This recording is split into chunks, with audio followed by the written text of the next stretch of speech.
কিন্তু কেমন দয়াময় মালিক আল্লাহ তাআলা বলেন, ও পয়গম্বর, লা ইয়ানালাল্লাহু লুহুমুহা, এই পশুটা যখন জবেহ করে আমি আল্লাহ পশুর গোশত আমি আল্লাহর দরবারে পৌঁছে না, রক্ত পৌঁছে না, আমি আল্লাহর দরবারে পৌঁছে ওয়ালাকি ইয়ানালুহুত তাকওয়া মিনকুম, বান্দার দিলের মধ্যে আমি আল্লাহর কতটুকু মহব্বত আছে, ভালোবাসা আছে, বান্দা নিয়ে আমি আল্লাহর জন্য কুরবানি করি, আমি আল্লাহর সন্তুষ্টি অর্জনের জন্য বান্দা পাগল পারা হয়ে যায়। যখন বান্দা পশু জবে করে আল্লাহ তাআলা বলেন, এই পশুটার মধ্যে যখন চাকু চালানো হয়, এই চাকু চালানোর পরে এই পশুর গলা থেকে যখন সার রগগুলা কেটে যায়, ফিলকি দিয়া রক্তগুলা বের হয়ে যায়, এই রক্ত বের হওয়ার পরে পশুর মাথার নিচে জমিন, এই জমিনে পড়তে কয় মিনিট লাগে? মিনিট লাগে না রে ভাই, সেকেন্ডও লাগে না, মুহূর্তের মধ্যে ফিলকি দিয়ে রক্তগুলো জমিনের মধ্যে পড়ে যায়। আল্লাহ তাআলা বলেন, হাবিব আপনার উম্মতদেরকে বলে দেন, ওয়ালাকি ইয়ানালুহুত তাকওয়া মিনকুম, বান্দা যখন পশু জবে করে, এই জবেহ করার পর রক্ত জমিনে পৌঁছার আগে আল্লাহ তাআলার আরশের মধ্যে চলে যায়। আল্লাহ তাআলা বলেন, জমিনের মধ্যে রক্ত পড়ার আগে আল্লাহর দরবারে কবুল হয়ে যায়। এজন্য আল্লাহ পাক রব্বুল আলামিন জানাই দিলেন, লা ইয়ানালাল্লাহু লুহুমুহা ওয়ালা দিমাউহা ওয়ালাকি ইয়ানালুহুত তাকওয়া মিনকুম। ও নবী বলেন, যখন আমার বান্দারা আমার সন্তুষ্টির জন্য যেন পশু জবে করি, কারণ এটা এমন একটা আমল, এমন একটা আমল, অন্য যেমন হজ করলে অর্থ চলে যায়, যাকাত দিলে অর্থ চলে যায়, কুরবানি করলে অর্থ চলে যায় না রে ভাই। কুরবানির মাধ্যমে মাঝখানে একমাত্র আল্লাহ এবং বান্দার মাঝখানে তৈরি হয় মহব্বত, তাকওয়া, আল্লাহর ভালোবাসা। যদি কেউ আল্লাহর ভালোবাসা অর্জন করতে পারে, আল্লাহ তাআলা ওই বান্দার জন্য বন্ধু হয়ে যায়। আলহামদুলিল্লাহ নাহমাদুহু ওয়া নাস্তাঈনুহু ওয়া নাস্তাগফিরুহু ওয়া নাউযু বিল্লাহি মিন শুরুরি আনফুসিনা ওয়া মিন সাইয়্যাতি আ'মালিনা। من يهده الله فلا مضل له ومن يضلله فلا هادي له ونشهد أن لا إله إلا الله وحده لا شريك له ونشهد أن سيدنا وسندنا وحبيبنا وطبيبنا وطبيب قلوبنا ومولانا محمد صلى الله عليه وعلى آله وأصحابه وبارك وسلم تسليما كثيرا كثيرا. أما بعد فأعوذ بالله من الشيطان الرجيم. بسم الله الرحمن الرحيم. لن ينال الله لحومها ولا دماؤها ولكن يناله التقوى منكم. وقال تعالى في شان حبيبه ومخبرا وآمرا، إن الله وملائكته يصلون على النبي يا أيها الذين آمنوا صلوا عليه وسلموا تسليما اللهم صل على سيدنا مولانا محمد وعلى آل سيدنا مولانا محمد আরশের নিচে সেজদায় পড়ে কাঁদবেন নবী যারে যার মাফ করে দেন গো আল্লাহ উম্মত আমার গুনাহগার আল্লাহুম্মা সাল্লি আলা سيدنا مولانا محمد وعلى آل سيدنا مولانا بلغ العلا بكماله كشف الدجى بجماله حسنت جميع خصاله صلوا عليه وآله لا إله إلا الله لا إله إلا الله لا إله إلا الله لا إله إلا الله لا إله إلا الله لا إله আসমানের মালিক যে আল্লাহ জমিনের মালিক সে আল্লাহ রিজিকের মালিক যে আল্লাহ খাওয়াবার মালিক সে আল্লাহ লা ইলাহা ইল্লাল্লাহ লা ইলাহা লা ইলাহা ইল্লাল্লাহ মুহাম্মাদুর রাসূলুল্লাহ সাল্লাল্লাহু আলাইহি ওয়াসাল্লাম আলহামদুলিল্লাহ আল্লাহ সুবহানাহু ওয়া তাআলার দরবারে লাখো কোটি কোটি শুকরিয়া আল্লাহ পাক রব্বুল আলামিন জিলকদ মাসের শেষ জুমায় আল্লাহ তাআলার ঘর মসজিদে জুমার নামাজ পড়ার জন্য যে আল্লাহ আমাদেরকে আসার এবং বসার তৌফিক দান করেছেন সে আল্লাহর দরবারে দিল উজাড় করে সকলে আওয়াজ করে মোহাব্বত বলি আলহামদুলিল্লাহ লক্ষ কোটি দুরূদ ও সালাম সৃষ্টির প্রধান আকর্ষণ আল্লাহ তাআলার প্রিয় হাবিব উম্মতের শাফাআতকারী আপনার আমার নবী মুহাম্মদুর রাসূলুল্লাহ সাল্লাল্লাহু আলাইহি ওয়াসাল্লাম এখন যে মাসটা চলতেছে এই মাসটার নাম হচ্ছে জিলকদ মাস এরপরে বরকতময় মাস হচ্ছে জিলহজ মাস আল্লাহ পাক রব্বুল আলামিন এই জিলহজ মাসের প্রথম 10 দিনকে আল্লাহ তাআলা নিয়ামত ধারা বরকত ধারা আল্লাহ তাআলা ভরপুর করে দিয়েছেন এজন্য সামনে যেহেতু আসতেছে জিলহজ মাস সেই জিলহজ মাসের গুরুত্ব সম্পর্কে ফজিলত সম্পর্কে আল্লাহ পাক রব্বুল আলামিন পবিত্র কুরআনুল কারীমের মধ্যে অনেক আয়াতে আল্লাহ তাআলা উল্লেখ করেছেন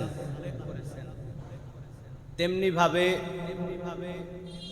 বছরের শ্রেষ্ঠ দিনগুলোর মধ্যে দুইটি উল্লেখযোগ্য দিন হচ্ছে জিলহজ মাসের 9 এবং 10 পাশাপাশি জিলহজের 11 এবং 12 এই দিনকেও আল্লাহ তাআলা বরকতময় করেছেন।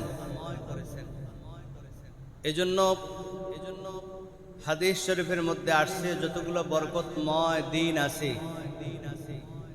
এই বরকতময় দিনগুলোর মধ্যে একটি হচ্ছে 9 জিলহজ আরাফার দিন, দ্বিতীয় হচ্ছে 10 জিলহজ ঈদুল আজহার দিন।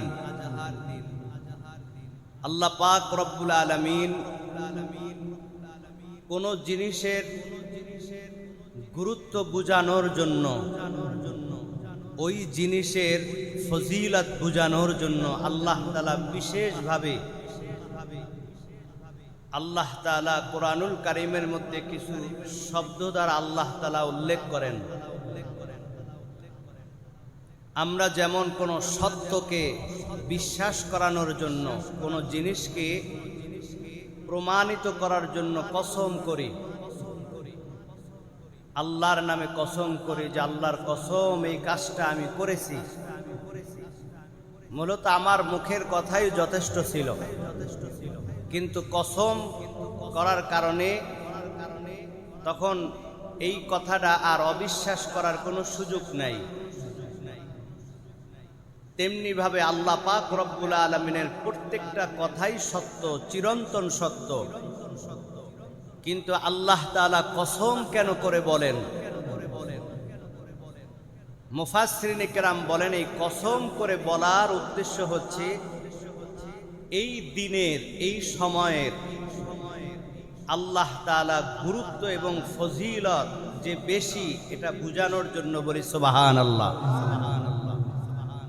তেমনি ভাবে আল্লাহ তাআলা সূরাতুল ফজরের প্রথম আয়াতগুলোতে আল্লাহ তাআলা এই দিনের কসম করেছেন। কেন? এই দিনের গুরুত্ব আছে, ফজিলত আছে, মর্যাদা আছে, আল্লাহর কাছে দাম আছে। শুধু দাম না, বেশি দাম, শুধু ফজিলত না, অধিক ফজিলত। এজন্য আল্লাহ তাআলা কসম করে এই দিনগুলার কথা উল্লেখ করেছেন বলে আল্লাহু আকবার। আল্লাহ পাক রব্বুল আলামিন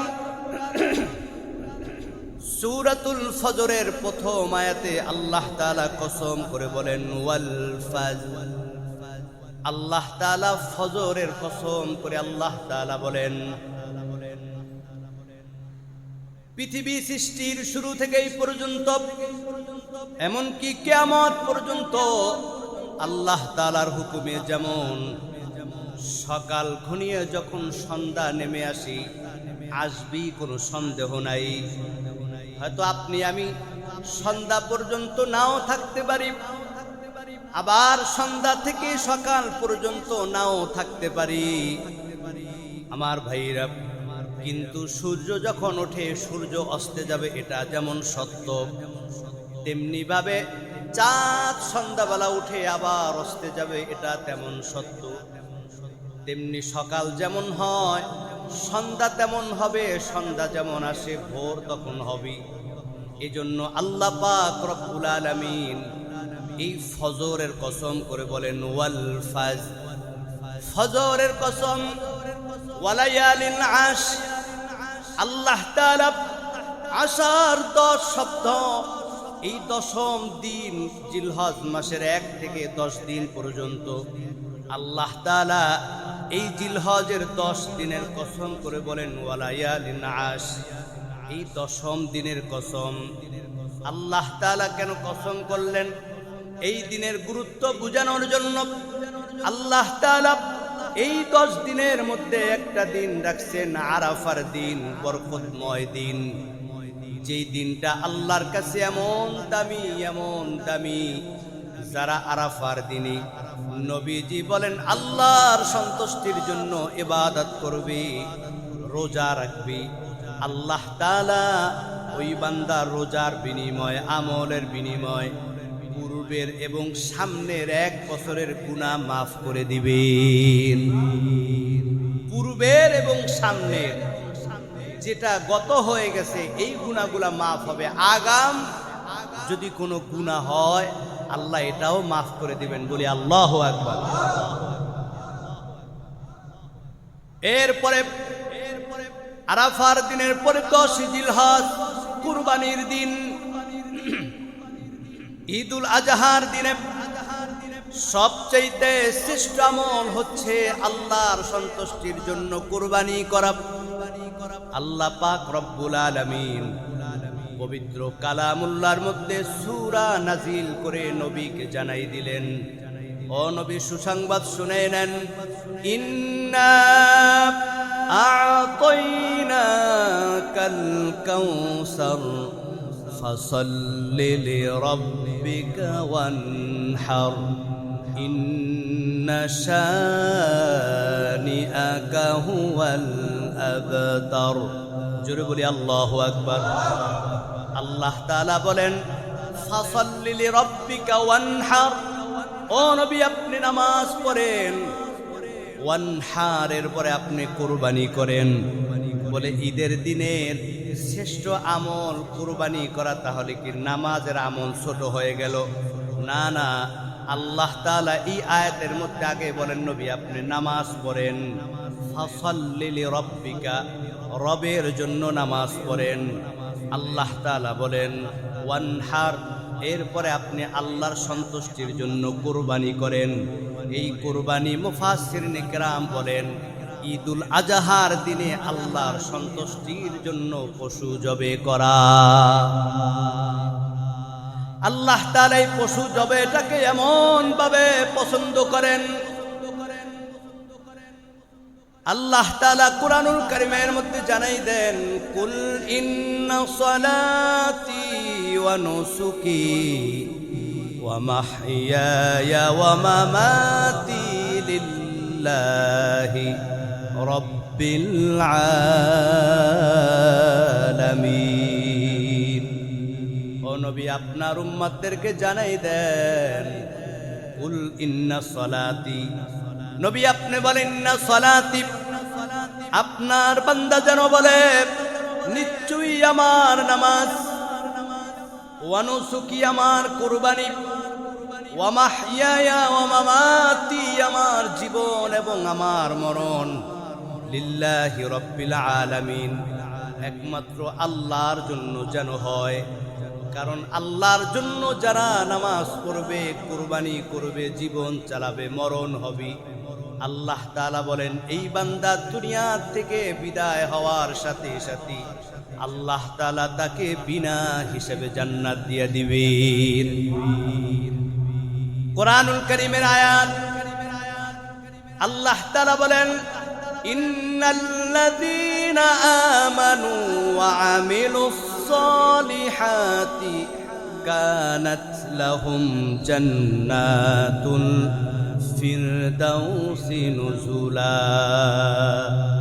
আল্লাহ তাআলা এই নেক আমলের বিনিময় বান্দা যখন দুনিয়ার থেকে বিদায় হয়ে যাবে, আল্লাহ তাআলা বান্দাকে জান্নাতের শ্রেষ্ঠ ঘর বালাখানা, কানাত লাহুম জান্নাতুল ফিরদাউসি নুজুলা, আল্লাহ বলেন আমি জান্নাতের মেহমান আমি আল্লাহ বানাই দিব।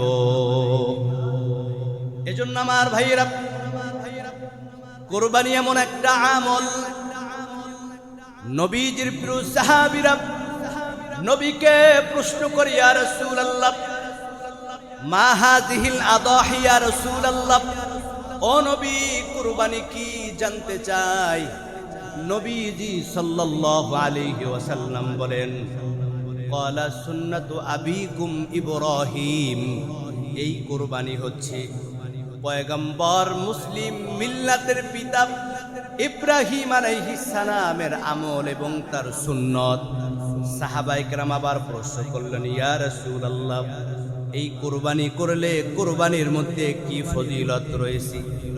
নবীজি সাল্লাল্লাহু আলাইহি ওয়াসাল্লাম বলেন, ক্বালা বিকুল্লি শারাতিন হাসানাহ, যারা আল্লাহর সন্তুষ্টির জন্য পশু জবে করবে, এই পশুর শরীরের মধ্যে যতগুলো লক্ষ কোটি কোটি পশম আছে, আল্লাহ তাআলা প্রত্যেকটা পশমের বিনিময় এক একটা করে নেকি আল্লাহ দান করে দিবেন।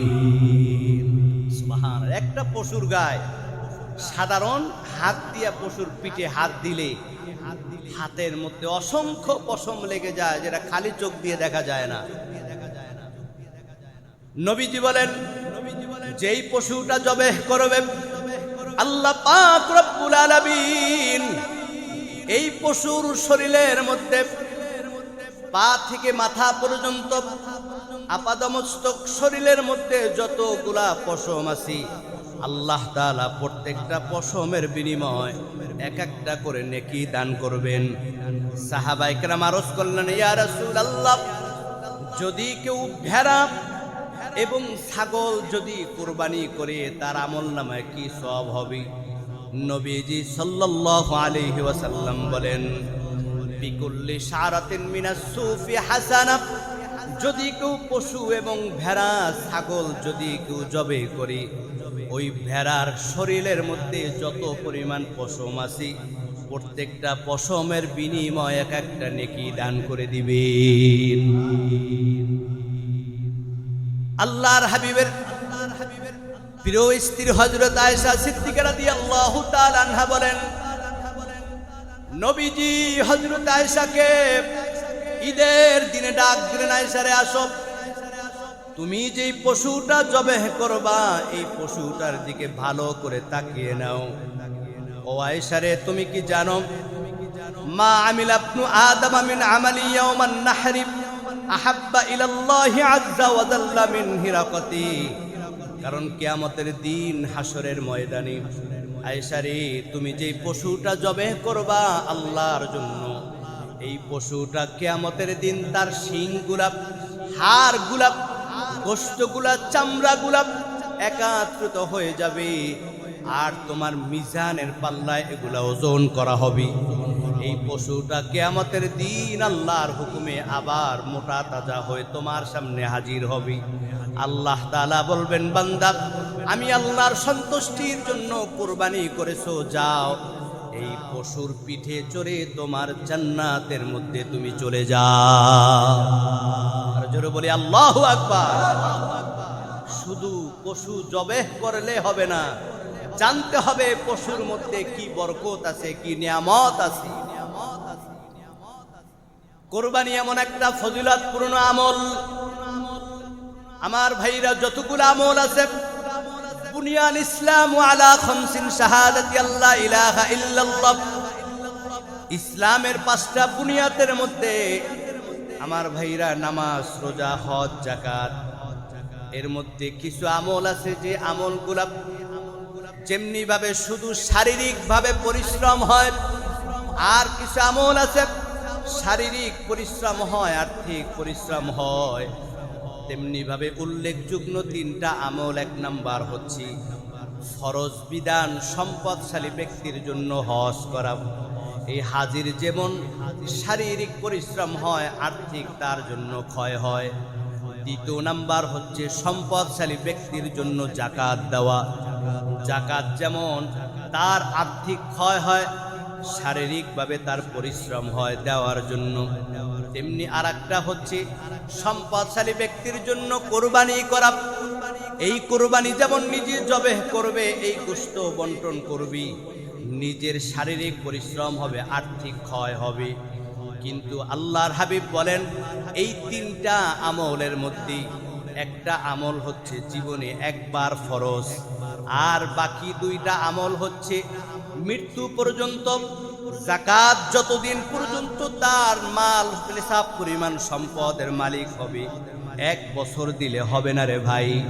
প্রতি বছর মৃত্যু পর্যন্ত যতদিন সম্পদশালী হবে ততদিন পর্যন্ত তার যাকাত দিতে হবে। কিন্তু হজ যদি কারো উপর ফরজ হয়, জীবনে একবার ফরজ, এরপরে যত করবে সব নফল আমল সব হবে। কিন্তু কুরবানি এমন একটা আমল, জীবনে একবার কুরবানি করলে হবে না। আমার ভাইরা, যতদিন পর্যন্ত নিসাব পরিমাণ সম্পদের মালিক হবে এই ব্যক্তির প্রতি বছর কুরবানি দিতে হবে। তবে এই তিনটা আমলের মধ্যে কুরবানির আমলটা একটু ভিন্ন। যেহেতু কুরবানি আমলের মধ্যে আল্লাহ পাক রব্বুল আলামিন রাখছেন তাকওয়া। আল্লাহর হাবিব বলেন, কুরবানির মাধ্যমে আল্লাহর সাথে বান্দার মহব্বত তৈরি হয়, ভালোবাসা তৈরি হয়, আল্লাহর সাথে বান্দার ভালো সম্পর্ক তৈরি হয়। এই সম্পর্ক হচ্ছে ঈমানের সম্পর্ক। যখন বান্দা আল্লাহর জন্য কুরবানি করে, আল্লাহ পাক রব্বুল আলামিন কুরআনুল কারীমের মধ্যে বলেন, লা ইয়ানালাল্লাহ লুহুমুহা ওয়ালা দিমাউহা ওয়ালাকিন ইয়ানালুহুত তাকওয়া মিনকুম। জোরে আওয়াজ করে বলি সুবহানাল্লাহ। কুরবানি এমন একটা আমল, আল্লাহ পাক রব্বুল আলামিন বলেন, হাবিব আপনার উম্মতদেরকে জানাই দেন। পবিত্র কোরআনুল কারীমের সূরাতুল হজের 37 নম্বর আয়াতে আল্লাহ তাআলা কোট করে দিলেন, পয়গম্বর লা ইয়ানালাল্লাহু লুহুমুহা ওয়ালা দিমাউহা ওয়ালাকিন ইয়ানালুহুত তাকওয়া মিনকুম। যখন বান্দা আমি আল্লাহর সন্তুষ্টির জন্য কুরবানি করি, ভালো করে বুঝেন, যাকাত দিলে এই মালটা চলে যায় আর ফিরে আসে না, হজ করলে অর্থ চলে যায় আর ফিরে আসে না, ফিরে পাওয়া যায় না। কিন্তু কুরবানি মালিকের সন্তুষ্টির জন্য যখন বান্দা করবে, আল্লাহ তাআলা বলেন এটা শেষ হয়ে যায় না। বান্দা যখন আল্লাহর জন্য পশু জবে করে, আল্লাহ তাআলার সন্তুষ্টির জন্য বান্দা যখন পশু জবে করে, আল্লাহ তাআলা বান্দার উপর এমন ভাবে খুশি হয়ে যান, এই পশুটা আবার বান্দার জন্য খাওয়া আল্লাহ নির্ধারিত করে দেন। আল্লাহ যদি কইতেন আমার নামে যেটা জবেহ করছে এটা খাওয়া যাবে না, এটা ফালাইয়া দাও, কিছু করার ছিল না রে ভাই না। কিন্তু কেমন দয়াময় মালিক, আল্লাহ তাআলা বলেন, ও পয়গম্বর লা ইয়ানালাল্লাহু লুহুমুহা, এই পশুটা যখন জবেহ করে, আমি আল্লাহ পশুর গোশত আমি আল্লাহর দরবারে পৌঁছে না, রক্ত পৌঁছে না, আমি আল্লাহর দরবারে পৌঁছে ওয়ালাকিন ইয়ানালুহুত তাকওয়া মিনকুম। বান্দা দিলের মধ্যে আমি আল্লাহর কতটুকু মহব্বত আছে, ভালোবাসা আছে, বান্দা নিয়ে আমি আল্লাহর জন্য কুরবানি করি, আমি আল্লাহর সন্তুষ্টি অর্জনের জন্য বান্দা পাগল পারা হয়ে যায়। যখন বান্দা পশু জবে করে, আল্লাহ তাআলা বলেন এই পশুটার মধ্যে যখন চাকু চালানো হয়, এই চাকু চালানোর পরে এই পশুর গলা থেকে যখন সার রগগুলা কেটে যায়, ফিলকি দিয়া রক্তগুলা বের হয়ে যায়, এই রক্ত বের হওয়ার পরে পশুর মাথার নিচে জমিন, এই জমিনে পড়তে কয় মিনিট লাগে? মিনিট লাগে না রে ভাই, সেকেন্ডও লাগে না, মুহূর্তের মধ্যে ফিলকি দিয়ে রক্তগুলো জমিনের মধ্যে পড়ে যায়। আল্লাহ তাআলা বলেন, হাবিব আপনার উম্মতদেরকে বলে দেন, ওয়ালাকিন ইয়ানালুহুত তাকওয়া মিনকুম। বান্দা যখন পশু জবে করে, এই জবেহ করার পর রক্ত জমিনে পৌঁছার আগে আল্লাহ তাআলার আরশের মধ্যে চলে যায়। আল্লাহ তাআলা বলেন জমিনের মধ্যে রক্ত পড়ার আগে আল্লাহর দরবারে কবুল হয়ে যায়। এজন্য আল্লাহ পাক রব্বুল আলামিন জানাই দিলেন, লা ইয়ানালাল্লাহু লুহুমুহা ওয়ালা দিমাউহা ওয়ালাকিন ইয়ানালুহুত তাকওয়া মিনকুম। ও নবী বলেন, যখন আমার বান্দারা আমার সন্তুষ্টির জন্য যেন পশু জবে করি, কারণ এটা এমন একটা আমল, এমন একটা আমল, অন্য যেমন হজ করলে অর্থ চলে যায়, যাকাত দিলে অর্থ চলে যায়, কুরবানি করলে অর্থ চলে যায় না রে ভাই।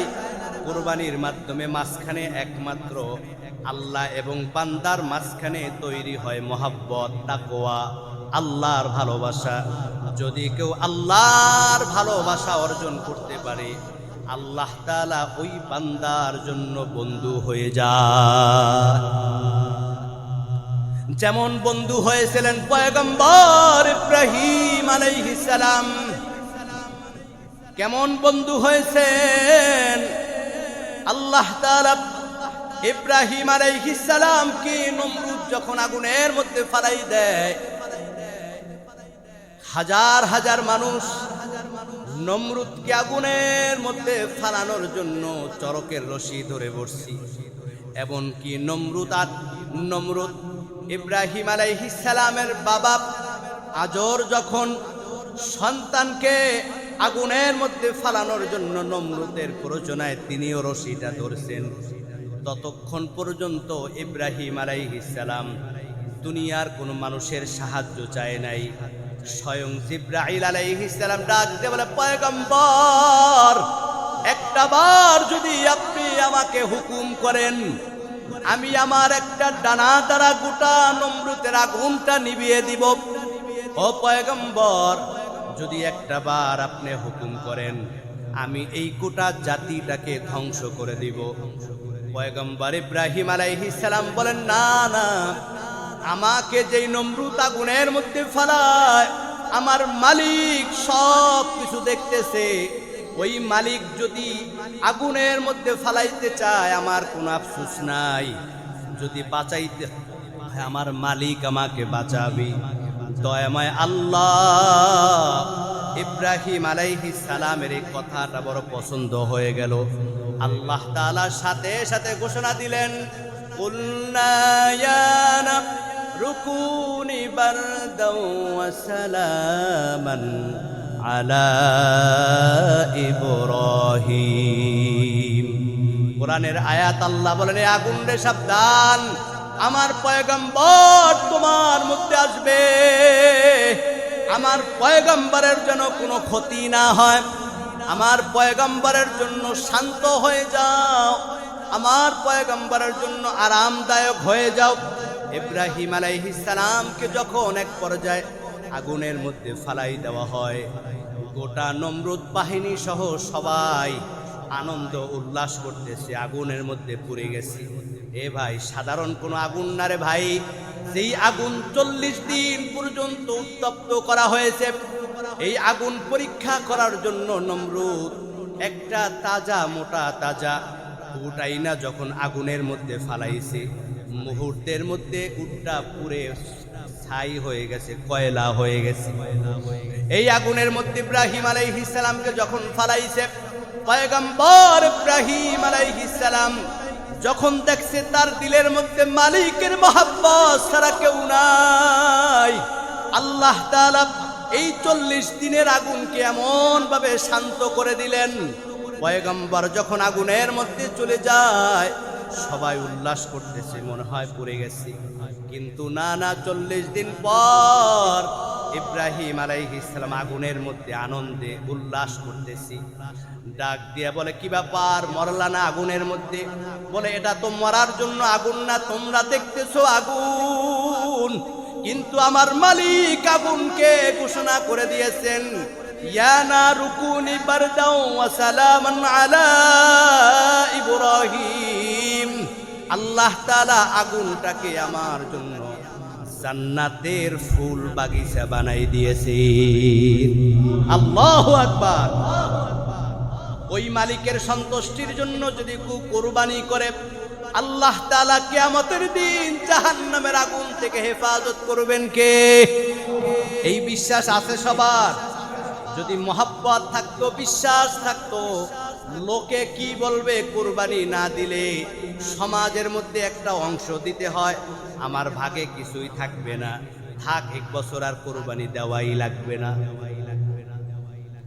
এমন হীন মনোমানসিকতা, এমন যারা এই ছোট মানসিকতা নিয়ে জমিনের মধ্যে চলে, আল্লাহ পাক রব্বুল আলামিন বলেন, নবী আপনি জানাই দেন, ও নবী আপনার উম্মতদেরকে সতর্ক করে দেন। নবীজি সাল্লাল্লাহু আলাইহি ওয়াসাল্লাম বলেন, মান কানা লাহু সাতু ওয়া লাম ইউদহি ফালা ইয়াকরুবান্না মুসাল্লানা। জোরে বলি আল্লাহু আকবার। বিশুদ্ধ সিয়াসাত্তার ইবনে মাজাহ শরীফের হাদিস, নবীজি বলেন, যাদের উপর সম্পদ আছে, নিসাব পরিমাণ সম্পদের মালিক হয়েছে, এরা যদি ইচ্ছা করে কোনো কারণ ছাড়া যদি কুরবানি না দেয়, নবীজি বলেন, মান কানা লাহু সাআতু ওয়া লাম ইউদহি ফালা ইয়াকরুবান্না মুসাল্লানা। আমার এই উম্মত যেন আমার ঈদগাহে নামাজ পড়তে না আসে। ভালো করে বুঝেন, ভালো করে বুঝেন। নবীজি বলেন সম্পদশালী হওয়ার পর কুরবানি দেওয়ার সামর্থ্য আছে, এরপরও ইচ্ছা করে যারা কুরবানি করলো না এরা যেন আমার ঈদগাহের মধ্যে না আসে। নবীজি কত বড় অসন্তুষ্ট এই ব্যক্তিদের উপর। নবী যদি কারো উপর অসন্তুষ্ট হয়ে যান, আল্লাহ তাআলা এই লোকটার উপর অসন্তুষ্ট, কোনো সন্দেহ নাই। মালিক যদি কারো উপর অসন্তুষ্ট হয়ে যায়, এই লোকটা যদি অসন্তুষ্ট হইয়া মালিকের নাফরমানি করে যদি দুনিয়া থেকে বিদায় হয়ে যায়, এই লোকটা কিয়ামতের দিন যে আল্লাহর আদালতে আসামি হবে তাতে কোনো সন্দেহ নাই। এজন্য আমার ভাইরা, কুরবানি করতে হবে কার জন্য? আরো জোরে বলেন, কার জন্য? আল্লাহ তাআলা আমাদের সকলকে বোঝার তৌফিক দান করুক, আমিন।